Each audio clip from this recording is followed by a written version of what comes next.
And now a selection from our feature presentation, It's a Wonderful Life, featuring Matthew Giannetti as George Bailey and the driver, Anna Orshansky as Mary Bailey, Connor Kennedy as Uncle Billy, Man on Porch and the Toll Keeper, Alec Plasker as Harry, Bert, and Charlie, Kyle Smith as Clarence the Angel, James Reddig as Carter, Tom, and Bailey Child Number 1, Allie Wentling as Violet, Mrs. Bailey, and Bailey Child Number 2, Louis Delia as Ernie and Martini, Julian Starr as Gower and Man Number 1, Joanna Jia as Annie and Janie, Melissa Verzi as Mr. Patridge, Amanda Reddington as Zuzu, and narrated by Melissa Radzimski.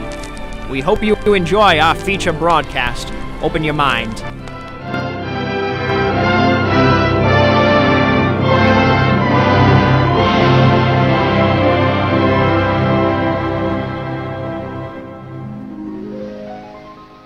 Scene 1, Under the Moonlight. The night is warm with a bright moon.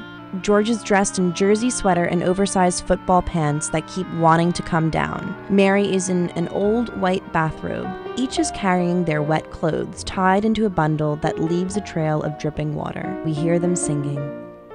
Buffalo gals, can't you come out tonight? Come out tonight, come out tonight. Buffalo gals, can't you come out tonight and dance by the light of the moon? Hot dog, just like an organ. Beautiful. They proceed down the street. And I told Harry, I thought I'd be bored to death.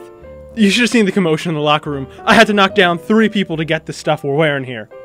Here, let me hold that old wet dress of yours. He takes the bundle of clothes from Mary. They stop and look at each other. Do I look as funny as you do? I guess I'm not quite the football type. You look wonderful. You know, if it wasn't me talking, I'd say you were the prettiest girl in town. Well, why don't you say it? I don't know. Maybe I will say it. How old are you anyway? 18. 18? Why, it was only last year. You were 17. Too young or too old? Oh no, just right. Your age fits you. Yes, sir. You look a little older without your clothes on. I mean, without a dress. You look older. I mean, you look younger. You just look... In his confusion, George steps on the end of the belt of Mary's bathrobe, which is trailing along behind her. She gathers the robe around her. Sir, my train, please. A pox upon me for such a clumsy lout. Your caboose, my lady. You may kiss my hand. Holding her hand, George moves in closer to Mary. Hey, Mary. Mary turns away from him, singing Buffalo Gals. Buffalo gals, can't you come out tonight? Can't you come out tonight? Can't you come out tonight? George looks after her, then picks up a rock from the street. Okay then, I'll just throw a rock at the old Granville house. Oh no, don't. I love that old house. It is a weather-beaten, old-fashioned 2-storied house that once was no doubt resplendent. No, you see, you make a wish, and then you try to break some glass. You gotta be a pretty good shot nowadays, too. Oh no, George, don't. It's full of romance, that old place. I'd like to live in it. In that place? I wouldn't live in it as a ghost. Now watch. Right on the 2nd floor there. George hurls the rock at the house. We see a grumpy man in shirt sleeves in a rocking chair on the porch. He looks up as he hears the breaking glass. What'd you wish, George? Well, not one wish. A whole hatful, Mary. I know what I'm gonna do tomorrow, and the next day, and the next year, and the year after that. I'm shaking the dust of this crummy little town off my feet, and I'm gonna see the world. Italy, Greece, the Pantheon, the Colosseum. Then I'm coming back here and go to college, see what they know. And then I'm gonna build things. I'm gonna build airfields. I'm gonna build skyscrapers, 100 stories high. I'm gonna build bridges a mile long. As he talks, Mary has been listening intently. She finally stoops down and picks up a rock, weighting it in her hand. Mary throws her rock. Hey, that's pretty good. What'd you wish, Mary? Come on, tell me.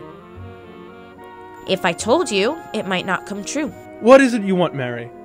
What do you want? You want the moon? Just say the word and I'll throw a lasso around it and pull it down. Hey, that's a pretty good idea. I'll give you the moon, Mary. I'll take it. And then what? Well, then you could swallow it, and it all dissolves, see?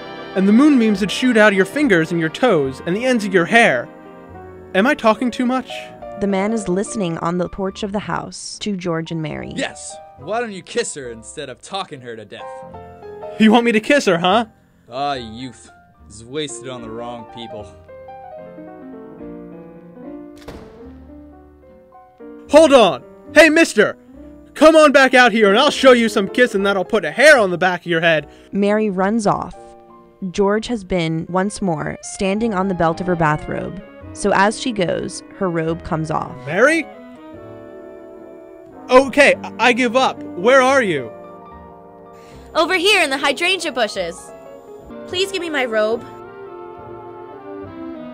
A man doesn't get in a situation like this every day. I'd like to have my robe. This requires little thought here. George Bailey, give me my robe. I've heard about things like this, but I've never... Shame on you. I'm gonna tell your mother on you. Oh, my mother's way up at the corner there. I'll call the police. They're way downtown.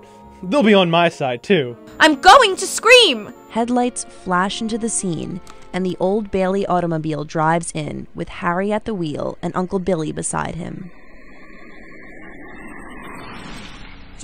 George, come on home, quick. Your father's had a stroke. Mary, I'm sorry. I've got to go. Come on, George, let's hurry. Did you get a doctor? Yes, Campbell's there now.